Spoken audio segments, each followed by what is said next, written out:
Hello everyone, I am Harpreet Singh. In this tutorial, we will learn what is automation.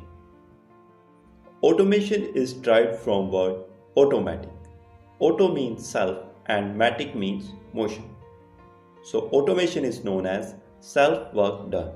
We can also say that automation is control of any process with little human efforts. To simply understand automation, let's compare it with our daily life application. Manual control of room light. When a person enters in room, he presses the switch to power on a light. It is a manual process to turn on a light. Now, if we want to convert this process into automatic, then we use a sensor and we reduce the manual interference of a man. Automation of room light.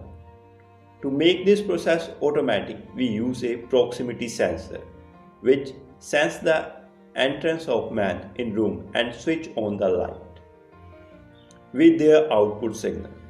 So in case of automation, human efforts are reduced.